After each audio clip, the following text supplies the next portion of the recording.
Hello guys. तो आज हम शुरू करते हैं बाल विकास का नया टॉपिक। बहुत ही इंपॉर्टेंट टॉपिक है, मनोविज्ञान के प्रमुख संप्रदाय। तो बिना बिना टाइम वेस्ट किए हुए हम टॉपिक को शुरू करते हैं। इसको शुरू करने से पहले थोड़ा सा इंट्रोडक्शन दे देते हैं आपको मनोविज्ञान के संप्रदाय के बारे में। तो जो मनोविज्ञान है जो मनोविज्ञान है जो मनोविज्ञान है ठीक है। तो मनोविज्ञान की जो जननी है वो है दर्शन शास्त्र। क्या है? दर्शन शास्त्र है। दर्शन शास्त्र है। ठीक है। तो अगर एग्जाम में क्वेश्चन पूछ लिया जाए कि मनोविज्ञान की जननी कौन है, तो मनोविज्ञान की जननी दर्शन शास्त्र है, जिसको इंग्लिश में बोलते हैं फिलॉसफी। दर्शन शास्त्र को इंग्लिश में फिलॉसफी बोलते हैं और मनोविज्ञान को साइकोलॉजी बोलते हैं। ठीक है। तो इसको थोड़ा सा रफ कर देते हैं, थोड़ा सा और इंट्रोडक्शन को आगे बढ़ाते हैं, कंटिन्यू करते हैं। तो अगर आपसे पूछा जाए दर्शन शास्त्र के जनक कौन है, अगर आपसे पूछा जाए, एग्जाम में क्वेश्चन पूछ लिया जाता है कि अगर आपसे पूछ लिया जाए दर्शन शास्त्र के जनक कौन है, तो आपका इसका उत्तर देना है अरस्तु। ठीक है। जो अरस्तु है वो दर्शन शास्त्र के जनक है। और जो मनोविज्ञान है, मनोविज्ञान की जननी दर्शन शास्त्र है और दर्शन शास्त्र के जो जनक है वो अरस्तु हैं। ठीक है। और जो मनोविज्ञान है उसको दो पार्ट में बांटा गया था। ठीक है। एक है शिक्षा मनोविज्ञान, एक है बाल विकास। ठीक है। तो अब जो शिक्षा मनोविज्ञान है जो शिक्षा मनोविज्ञान है शिक्षा मनोविज्ञान जो शिक्षा मनोविज्ञान है, ठीक है, तो एजुकेशनल साइकोलॉजी और बाल विकास मनोविज्ञान को दो पार्ट में बांटा। ठीक है। बाल विकास मनोविज्ञान दो पार्ट में बटी। तो एक पार्ट हो गया शिक्षा मनोविज्ञान और दूसरा पार्ट हो गया बाल विकास। ठीक है। तो इसको रब कर देते हैं। एक इंपॉर्टेंट पॉइंट और बताना है आपको। अगर एग्जाम में पूछा जाए कि मनोविज्ञान में आधुनिक जनक किसको माना गया है, तो मनोविज्ञान में आधुनिक जनक किसको माना गया है? मनोविज्ञान का आधुनिक जनक कौन है? मनोविज्ञान का आधुनिक जनक कौन है? तो मनोविज्ञान का आधुनिक जनक जो है हमारे विलियम जेम्स हैं। विलियम जेम्स विलियम जेम्स है। ठीक है। आगे बढ़ते हैं। अगर एग्जाम में आपसे पूछ लिया जाए मनोविज्ञान में प्रयोगशाला स्थापित करने वाला कौन है, तो मनोविज्ञान की प्रथम जो प्रयोगशाला जिसने स्थापित की थी उसका नाम है, मनोविज्ञान की प्रयोगशाला किसने स्थापित की थी? पहले प्रयोगशाला किसने स्थापित की थी? मनोविज्ञान की प्रयोगशाला किसने स्थापित की थी? उसका नाम था William Wundt. William Wundt William Wundt ने मनोविज्ञान की पहली प्रयोगशाला स्थापित की थी। और जो भारत है, भारत में मनोविज्ञान का सूत्रपात किया था वो नरेंद्र सेन गुप्त ने किया था। भारत में मनोविज्ञान का सूत्रपात किसने किया था? भारत में मनोविज्ञान का सूत्रपात किसने किया? सूत्रपात एक प्रकार से जनक ही हो गए। सूत्रपात किसने किया? नरेंद्र सेन गुप्त ने। नरेंद्र रन सेन गुप्त ने नरेंद्र सेन गुप्त ने भारत में मनोविज्ञान का सूत्रपात किया। ठीक है। आगे बढ़ते हैं। ये इंपॉर्टेंट क्वेश्चन है जो मैं आपको बता रहा हूं, इसलिए इंट्रोडक्शन दे रहा हूं कि एग्जाम में डायरेक्ट क्वेश्चन पूछ ले जाते हैं, इसलिए थोड़ा सा आपको इंट्रोडक्शन दे रहा हूं आपको। फिर उसके बाद बाल विकास का अगर जनक पूछे एग्जाम में, तो बाल विकास का जनक कौन है? तो बाल विकास का जनक स्टैनली हॉल को कहते हैं। स्टैनली हॉल को बाल विकास का जनक कहते हैं। और अगर भारत में पूछे, इसको रब कर देता हूं, भारत में अगर बाल विकास का कोई जनक पूछे, तो भारत में बाल विकास का जनक भारत में जो बाल विकास का जनक है भारत में बाल विकास का जो जनक है वो है हमारे ताराबाई मोडिक।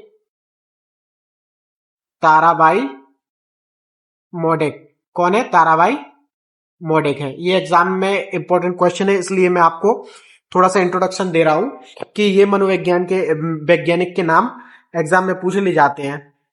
आगे बढ़ते हैं। एक और इसमें इंपॉर्टेंट क्वेश्चन रह गया है जो प्रथम शैक्षणिक मनोवैज्ञानिक कौन है। तो अगर आपसे एग्जाम में पूछ ले जाए प्रथम शैक्षणिक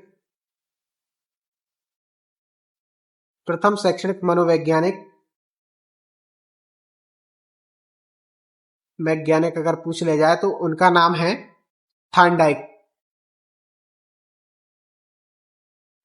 है। प्रथम शैक्षणिक मनोवैज्ञानिक कौन है? थॉर्नडाइक है। ठीक है, होपफुल इतना क्लियर हो गया होगा। अब दर्शन शास्त्र जो है वो मनोविज्ञान की जननी है। ठीक है, और दर्शन शास्त्र के जनक है अरस्तु, ये मैं आपको बता चुका हूं। तो अरस्तु के भी गुरु कौन थे? अरस्तु के गुरु कौन थे? प्लेटो थे। और प्लेटो के गुरु कौन थे? सुकरात। प्लेटो के गुरु कौन थे? सुकरात। और सुकरात ने क्या किया? सुकरात ने प्रश्नोत्तरी विधि दी। सुकरात ने क्या दी? सुकरात ने प्रश्नोत्तरी विधि दी। प्रश्नोत्तरी विधि दी। अगर आपसे पूछा जाए प्रश्नोत्तरी विधि किसने दी, तो प्रश्नोत्तरी विधि सुकरात ने दी। ठीक है, रब कर देता हूं इसको। आगे बढ़ते हैं। अब हम अपना टॉपिक कंटिन्यू करते हैं। तो शुरू करते हैं संरचनावाद से। तो संरचनावाद हमें किसने दिया? तो संरचनावाद विलियम वुंट ने दी। संरचनावाद किसने दी? विलियम वुंट ने दी। फादर ऑफ साइकोलॉजी में जो संरचनावाद है, ये जो मुख्य इंसान है संरचनावाद में वो विलियम वुंट है। और उनके एक जो शिष्य बोल सकते हैं आप, वो थे टिज्नर। तो संरचनावाद में अगर क्वेश्चन आए कि संरचनावाद किसने दिया है, तो विलियम वुंट। और अगर ऑप्शन में विलियम वुंट ना हो तो आप टिज्नर लगाएंगे। तो संरचनावादियों का मानना था कि मन को छोटे छोटे भागों में बांटकर समझा जा सकता है। ठीक है, मन को क्या कर सकते हैं? छोटे छोटे भागों में बांटकर समझा जा सकता है। अब होता क्या है, ये हमारे विलियम वुंट जो थे ये जर्मनी के थे। कहां के थे ये? जर्मनी के थे। जर्मनी में भी कहां पे? लिप्जिंग नगर। जर्मनी में भी कहां के थे ये? लिप्जिंग नगर के थे। लिप्जिंग नगर के थे। जर्मनी के अंदर लिप्जिंग नगर के थे। और सन 1879 में इन्होंने क्या किया कि मनोविज्ञान की प्रथम प्रयोगशाला दी। किसने दी? हमारे विलियम वुंट ने मनोविज्ञान की प्रथम प्रयोगशाला दी। पहले भी आपको बता चुका हूं ऊपर कि मनोविज्ञान की प्रथम जो प्रयोगशाला है उसको स्थापित इन्होंने किया। और इनकी जो मुख्य विधि थी जो इन्होंने दी उसका नाम था आत्मनिरीक्षण विधि। इन्होंने जो मुख्य विधि दी वो थी आत्मनिरीक्षण विधि। ठीक है, आत्मनिरीक्षण विधि। और इसका एक और नाम है, इसको आत्मदर्शन विधि भी बोल सकते हैं। तो अगर आपसे एग्जाम में पूछ ले जाए कि आत्मनिरीक्षण विधि या आत्मदर्शन विधि ये किसने दी थी, तो ये विलियम वुंट ने दी थी। किसने दी थी? विलियम वुंट ने। तो इनका क्या मानना था कि मनोविज्ञान प्रयोग करने के आधार पर पुरानी विचारधाराओं से आजाद करवाता है। ठीक है, तो इन्होंने प्रयोगशाला जो स्थापित की उसमें इन्होंने बताया कि मनोविज्ञान के प्रयोग से क्या कर सकते हैं, उसके आधार पर हम पुरानी विचारधाराओं से आजाद कर सकते हैं लोगों को। मनोविज्ञान इस प्रकार से स्वतंत्र रूप से विज्ञान स्थापित हुआ, मतलब एक स्वतंत्र उसकी सोच हो गई। तो विलियम वुंट के जो अध्ययन का जो प्रमुख केंद्र था वो क्या था? संवेदना थी। उनका जो प्रमुख केंद्र था विलियम वुंट का अध्ययन का, वो संवेदना थी। तो इनकी जो मेन जो विधि थी वो कौन सी थी? अंतर्दर्शन विधि या आत्मनिरीक्षण विधि या आत्मदर्शन विधि, जिसको हम बोल सकते हैं तीनों एक ही है। तो आत्मदर्शन विधि या आत्मनिरीक्षण विधि या आत्मदर्शन विधि, ठीक है, या आत्मनिरीक्षण विधि। तो इसमें ये क्या करते हैं? मेन संवेदना पर फोकस करते हैं। अब होता क्या है कि ये आत्मनिरीक्षण विधि में 3 पार्ट आते हैं: संवेदना, भावना, प्रत्यक्षीकरण, या जिसको हम क्या बोल सकते हैं? एक प्रकार से प्रतिमा, परसेप्शन भी बोल सकते हैं। तो होता क्या है संवेदना में, जैसे कि वातावरण है तो वातावरण से जैसे हमारी आंख, नाक, कान, गला, ये वातावरण से क्या करेंगे, सूचना लेंगे। वातावरण से जो सूचना आप तक सेंसरी ऑर्गन पहुंचाएगा, जैसे आंख, नाक जो हमारी है वो पहुंचाएगी। ठीक है, फिर जब ये सूचना पहुंचेगी तो इसकी क्या बनेगी, एक प्रत्यक्षीकरण होगा, एक प्रतिमा बनेगी। क्या बनेगी, एक प्रतिमा, एक इमेज बनेगी हमारी ब्रेन में जब इंफॉर्मेशन पहुंचेगी। जब वो इमेज बनेगी हमारे दिमाग में, तो इसके प्रति हमारे दिमाग में क्या आएगी, भावना आएगी। उसके प्रति क्या आएगी, दिमाग में भावना। तो जो इमेज बन रही है उसके प्रति आपके दिमाग में क्या आ जाएगी, एक भावना आ जाएगी। फॉर एग्जाम्पल आप किसी लड़की को लाइक करते हो और आपने किसी लड़की को देखा, तो उसकी इमेज जो है आपके माइंड में बनेगी। ठीक है, आपके माइंड में क्या होगी, उसकी प्रतिमा बनेगी और फिर उसके प्रति आपकी जो भावनाएं रहेंगी वो, जैसे कि आपका उसके प्रति लगाव है या अलगाव है, वो भावनाएं आपके मन में बनेगी। तो ये आत्मनिरीक्षण विधि यही बताती है। और इनके जो शिष्य हैं उनका नाम टिजनर था। ठीक है, और जो हमारा संरचनावाद है उसके समर्थक टिजनर के साथ साथ दो और समर्थक थे। संरचनावाद के समर्थक और कौन कौन थे, टिजनर के अलावा एडवर्ड और बेडफोर्ड भी इसके समर्थक थे। एडवर्ड और बेडफोर्ड जो थे वो भी इसके समर्थक थे। एडवर्ड और बेडफोर्ड भी इसके समर्थक थे संरचनावाद के। ठीक है, होपफुली आपको संरचनावाद समझ में आया होगा। आगे बढ़ते हैं, प्रकार्यवाद। प्रकार्यवाद संरचनावाद के बाद जो हमारा अगला है, प्रकार्यवाद पर आएंगे हम। प्रकार्यवाद, तो प्रकार्यवाद हमें किसने दिया, विलियम जेम्स। और विलियम जेम्स को आधुनिक मनोविज्ञान के जनक भी हम किसको बोलते हैं, प्रकार्यवाद को, माफ कीजिए, किसको बोलते हैं हम, विलियम जेम्स को बोलते हैं। प्रकार्यवाद में इन्होंने बताया व्यवहार जो है हमारा, ये मनोविज्ञान को चेतना का विज्ञान बताते हैं। ठीक है, जो विलियम जेम्स थे ये मनोविज्ञान को क्या बोलते हैं, चेतना का विज्ञान। अगर आपसे एग्जाम में पूछ ले जाए मनोविज्ञान चेतना का विज्ञान, किसने कहा चेतना का विज्ञान है, तो ये हमारे विलियम जेम्स महोदय साहब ने कहा है। ठीक है, तो मनोविज्ञान को चेतना का विज्ञान विलियम जेम्स ने कहा है। और ये प्रकार्यवाद के जो है प्रतिपादक हैं। तो ये क्या थे, ये चार्ल्स डार्विन के विकासवाद सिद्धांत से प्रभावित थे। जो विलियम जेम्स थे ये क्या थे, चार्ल्स डार्विन के विकासवाद सिद्धांत से प्रभावित थे। चार्ल्स डार्विन के विकासवाद सिद्धांत से प्रभावित थे। ठीक है, प्रकारवाद में क्या थे, ये प्रकारवाद कैसे आया कि ये चार्ल्स डार्विन का जो विकासवाद सिद्धांत था उससे प्रभावित थे, तो उसमें इसका कुछ पार्ट इन्होंने प्रकारवाद में ले लिया। एक पॉइंट तो इसमें ये है, होपफुली आपने नोट डाउन कर लिया होगा। और इसमें दूसरा पॉइंट ये है कि चार्ल्स डार्विन के प्रकारवाद सिद्धांत से प्रभावित थे और इन्होंने क्या किया कि मानव विकास में इन्होंने जीव विज्ञान की प्रवृत्ति थी उसको भी स्थान दिया। ठीक है, तो प्रकारवाद में और क्या हुआ कि जीव विज्ञान की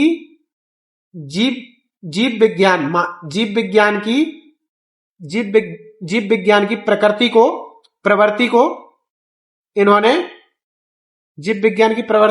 क्या किया इन्होंने, मानव विकास में स्थान दिया।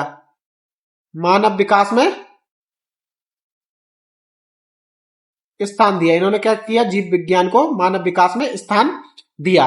प्रकारवाद में ये हुआ। ठीक है, और इन्होंने क्या बोला कि जो मनोविज्ञान है वो चेतना का विज्ञान है। तो प्रकारवाद होता क्या है, मेन शब्द जो हम पकड़ते हैं कि यह चेतन को अलग अलग तत्वों में ना मानकर उसके कार्य व कार्यात्मक उपयोगिता को महत्व देता है। ठीक है, तो यहां पर जो मुख्य विचार था इनका जो बनता है इसमें प्रकारवाद में कि मन क्या काम करता है, इनका मुख्य ध्यान किस पे था, मन के कार्यों पे था। ठीक है, तो प्रकारवाद में क्या था कि निम्नलिखित खोजों की पड़ताल चलती है, प्रश्नों की पड़ताल चलती है कि याददाश्त क्यों होती है, ध्यान क्यों लगता है, सोचने में कैसे मदद होती है। शिक्षा में उपयोग क्या था कि शिक्षा जीवन उपयोगी हो, बच्चों को वास्तविक समस्याएं हल करने सिखाया जाए।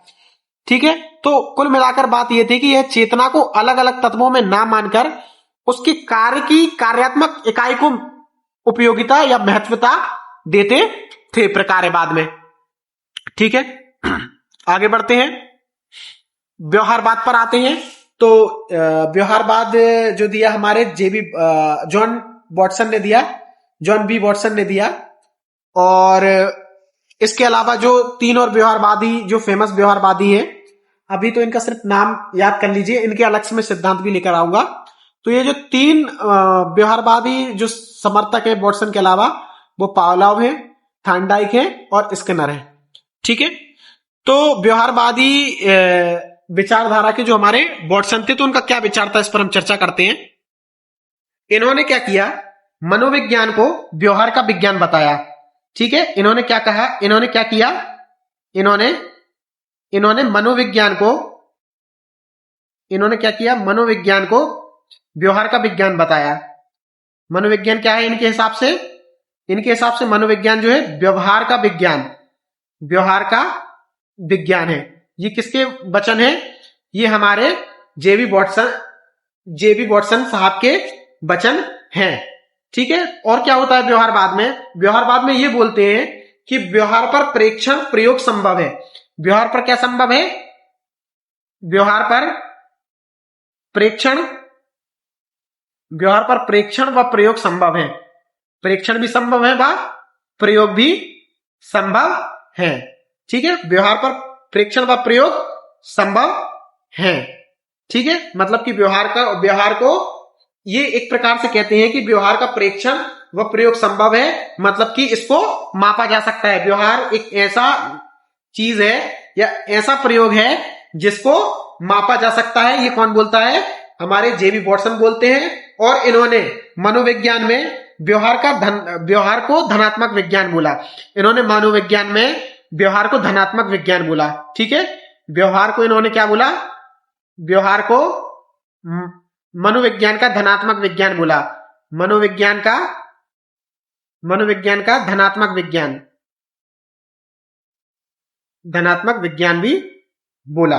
ठीक है, इनका एक स्टेटमेंट ये भी था, इन्होंने बोला कि आप मुझे कोई भी बालक दे दो। इनका एक स्टेटमेंट था, एग्जाम में ऐसा क्वेश्चन पूछ ले जाता है कि ये स्टेटमेंट किसका है, आप मुझे कोई भी बालक दे दो, मैं उसे कुछ भी बना दूंगा। चोर दे दो, चोर बना दूंगा, इंजीनियर बोलो, इंजीनियर बना दूंगा, वकील बोलो, वकील बना दूंगा। तो ये स्टेटमेंट हमारे श्री जेबी वॉटसन महाराज जी का था। ठीक है, बात समझ गए आप। आगे बढ़ते हैं नेक्स्ट पर। एक चीज और मैं जो इसमें बताना भूल गया, ये जो जेबी वॉटसन थे, ये पावलोव से प्रभावित थे। ठीक है, और इन्होंने शास्त्रीय अनुबंधन भी दिया था। ठीक है, शास्त्रीय अनुबंधन भी दिया था, क्लासिकल कंडीशनिंग जिसको बोलते हैं। जेबी वॉटसन ने भी दिया था और हमारे पावलोव साहब ने भी दिया था। और ये जो इन्होंने जो एक्सपेरिमेंट किया था, इन्होंने अपने पुत्र पर एक्सपेरिमेंट किया था जेबी वॉटसन ने, जिसका नाम था अल्बर्ट। जिसका नाम क्या था, अल्बर्ट। अपने पुत्र पर इन्होंने प्रयोग किया था, अल्बर्ट पर।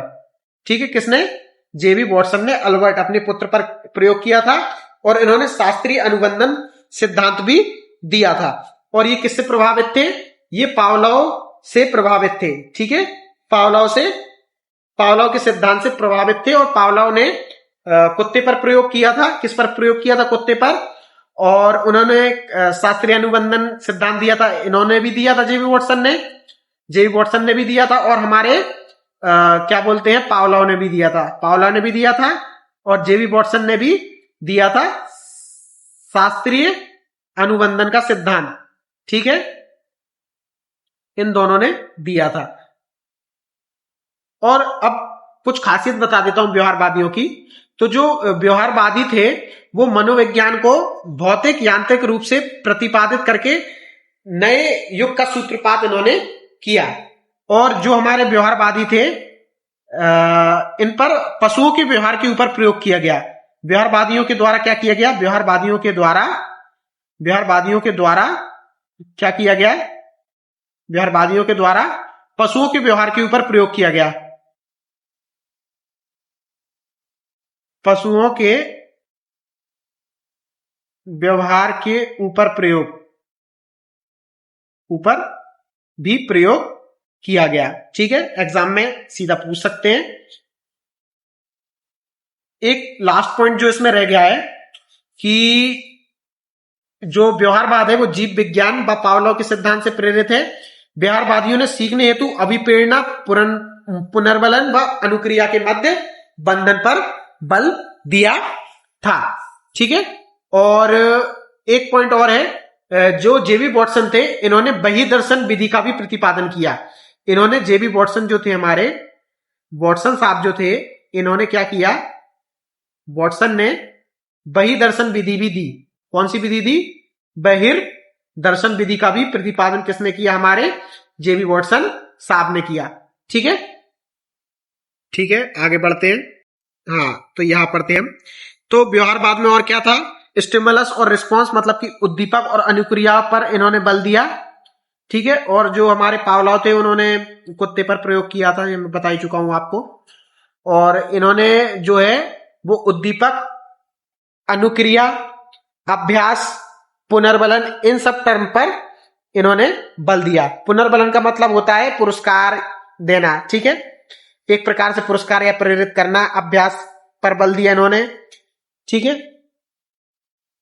ये सब चीजें व्यवहारवादियों ने करी। अब आगे बढ़ते हैं, हम आते हैं गेस्टल्टवाद पर। जो गेस्टल्टवाद शब्द है ये जर्मन भाषा का शब्द है। ठीक है, कौन सी भाषा का शब्द है? जर्मन भाषा का शब्द है, और इसके प्रतिपादक वो है मैक्स बर्दीमर। गेस्टल्टवाद के प्रतिपादक कौन है? मैक्स बर्दीमर। ठीक है, और गेस्टल्टवाद के अंदर आपके कोलर भी आ जाएंगे, कोफका भी आ जाएंगे, कुर्ट लेविन भी आ जाएंगे। तो ये सब काय के अंदर आ जाएंगे? इन सब के समर्थक, गेस्टल्टवाद के समर्थक कौन है? कोलर हो गए, और कोफका हो गए, कुर्ट लेविन हो गए। तो ये सब जो है गेस्टल्टवाद के समर्थक हैं। और गेस्टल्टवाद जो शब्द है वो जर्मन शब्द है। इसका अर्थ होता है समग्रता या पूर्णता। गेस्टल्टवाद का मतलब होता है समग्रता या संपूर्णता। संपूर्णता इसका अर्थ होता है किसका? गेस्टल्टवाद का। आगे बढ़ते हैं। ठीक है, अब जो कोलर है, इसमें जो कोलर है इन्होंने अंतर्दृष्टि का सिद्धांत दिया था। किसका सिद्धांत दिया था? अंतर्दृष्टि का। अभी सिर्फ आपको इतना याद रखना है, आगे की क्लास में जब हम पढ़ेंगे कोलर का सिद्धांत तो उसमें आपको क्लियर हो जाएगा कि अंतर्दृष्टि का सिद्धांत है क्या। और जो कुर्ट लेविन थे उन्होंने क्षेत्रवादी या जीवन दायरा के प्रतिपादक थे। जो कुर्ट लेविन थे उन्होंने जीवन दायरा दिया।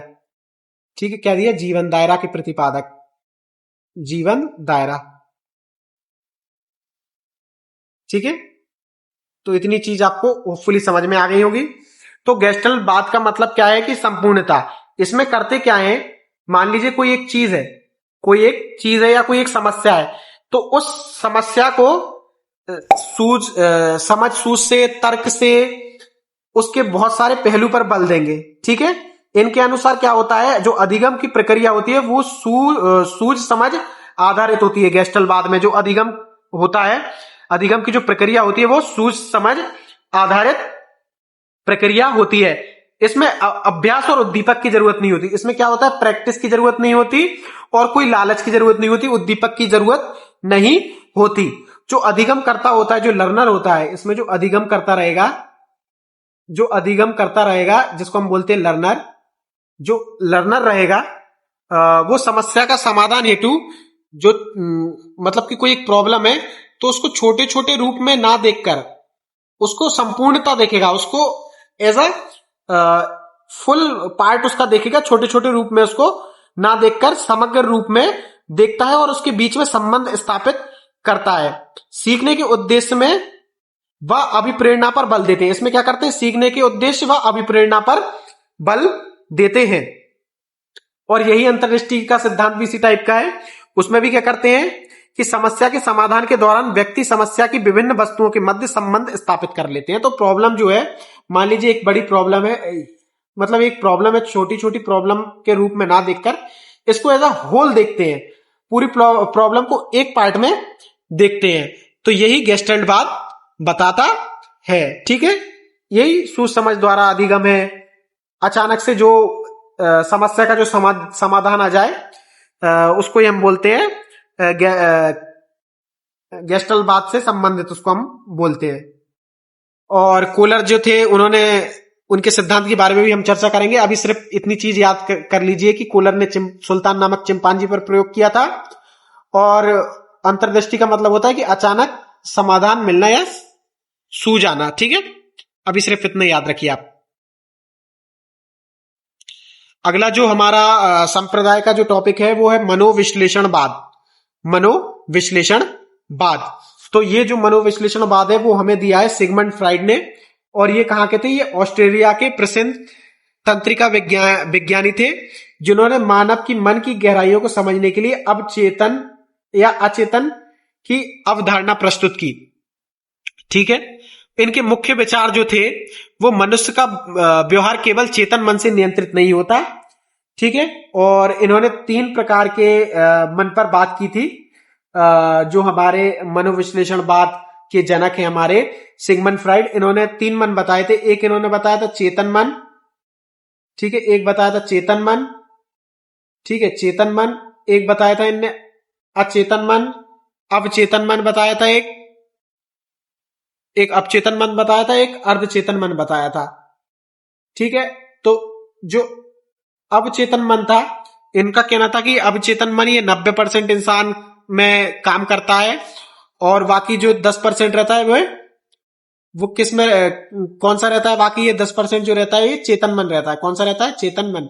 10% कौन सा रहता है? चेतन मन रहता है। 90% अवचेतन मन रहता है। अब हम समझते हैं कि अवचेतन मन, अर्धचेतन मन और चेतन मन है क्या। ठीक है, तो जो अवचेतन मन है जिसको हम बोलते हैं अनकॉन्शियस माइंड, अवचेतन मन जो है हमारा, अवचेतन मन जो है जिसको हम अनकॉन्शियस माइंड बोलते हैं, तो इसमें एक शब्द आता है इड। ठीक है, इड, इड मतलब कि जिसको हम बोलते हैं क्या बोल सकते हैं हम इसको, एक मिनट, तो इसको हम बोल सकते हैं इड, आईडी, इड, या पहचान हिंदी में इसको हम बोल सकते हैं। तो ये टर्म आ सकता है कि पहचान शब्द कौन से मन में है? तो अवचेतन मन में है। इड जिसको हम बोलते हैं, तो अवचेतन मन में क्या होता है? जितनी भी बुराइयां होंगी सब भर दीजिए अवचेतन मन में, जितनी भी बुराइयां हो सब अवचेतन मन में भर दीजिए, भर दीजिए। तो अवचेतन मन क्या होता है कि ये 90% एक्टिव रहता है इंसान में। ठीक है, तो अब होता क्या है इसमें, जब बालक छोटा होता है तो उसमें कुछ इड, अवचेतन मन की सक्रिय होता है। तो जब कोई इच्छाएं रहती है, मनुष्य की कोई इच्छा है, जब उसकी इच्छा को दमित कर देता है या कोई दबा देता है, ठीक है, तो वो दमित इच्छाएं बन जाती है। क्या बन जाती है? दमित इच्छाएं बन जाती है। ठीक है, मान लीजिए कुछ करना था, नहीं कर पाए, वो इच्छा आपके मन में रह गई, घर कर गई। ठीक है, जो इच्छाएं हैं वो रह गई। ठीक है, तो ये इच्छाएं कुछ रहती हैं दमित मन की। और ये क्या रहता है? अवचेतन मन जो है लिबिडो का केंद्र रहता है। ठीक है, लिबिडो मतलब कि सेक्सुअल जो एक्टिविटी उनका केंद्र रहता है, यौन प्रवृत्तियों का। और अब इसको क्या बोलते हैं? बिना लगाम का घोड़ा भी बोलते हैं। ये जो अवचेतन मन है, इसमें बच्चा कह रहा था इस अवस्था में अगर रहेगा तो इसको बोलते हैं बिना लगाम का घोड़ा, क्योंकि इसमें अनैतिकता रहती है, अनैतिकता की सेंटर है, लिबिडो का सेंटर है, अनैतिकता का सेंटर है। जो भी बुराई भराई होगी बच्चा इसी में करेगा। ठीक है, ये क्या होता है? अवचेतन मन इच्छाओं का केंद्र है, सपनों का केंद्र है, देवा स्वप्न का केंद्र है, दमित इच्छाओं का केंद्र है, बुराइयों का केंद्र है, अनैतिकता का केंद्र है। तो अवचेतन मन को इसलिए अब क्या बोलते हैं? बिना लगाम का घोड़ा बोलते हैं। और जो अवचेतन मन है, इसको रफ कर देता हूं मैं, ये जो अवचेतन मन है, ये जो अवचेतन मन है आपका, ये किस पे काम करता है? अवचेतन मन ये सुख के सिद्धांत पर काम करता है। किसके सिद्धांत पर? कोई भी चीज सही हो या गलत हो, लेकिन ये सही गलत नहीं देखता। अगर आपको उस चीज से सुख मिल रहा है तो ये वो सुख के सिद्धांत पर कार्य कर रहा है अवचेतन मन। बालक को यहां किसी भी कंडीशन में अपने सुखों और इच्छाओं की तृप्ति की पूर्ति करनी है अवचेतन मन में। तो इनमें अवचेतन मन किसमें प्रबल रूप से सक्रिय रहेगा? किन लोगों में अवचेतन मन सक्रिय रहेगा? जो क्या बोलते हैं, बलात्कारी होंगे, बलात्कारी लोगों में, जो गंदे लोग रहते हैं, व्यभिचारी लोगों में, व्यभिचारी लोगों में, चोरी करने वालों में यह अवचेतन मन रहेगा, अपराधी में रहेगा, अपराधी व्यक्तियों में। तो इन सब व्यक्तियों में क्या रहेंगे, ये अवचेतन मन एक्टिव रहेगा। ये सुख के सिद्धांत पर काम करते हैं, ये सही गलत देखते ही नहीं है। ठीक है, नेक्स्ट बढ़ते हैं। अगला आता है अर्धचेतन मन। अर्धचेतन मन जिसको हम बोलते हैं अहम, अहम बोलते हैं, इंग्लिश में इसको बोलते हैं ईगो। ठीक है, इससे ये टर्म जुड़ा हुआ है, एग्जाम में पूछ ले ईगो शब्द किससे जुड़ा है, तो अर्धचेतन मन से जुड़ा हुआ है। तो अर्धचेतन मन में होता क्या है, जो सामाजिक मान्यताएं और नियम है इनसे व्यक्ति बंधा हुआ होता है। इसमें क्या होती है, सामाजिक नियम से, सामाजिक नियम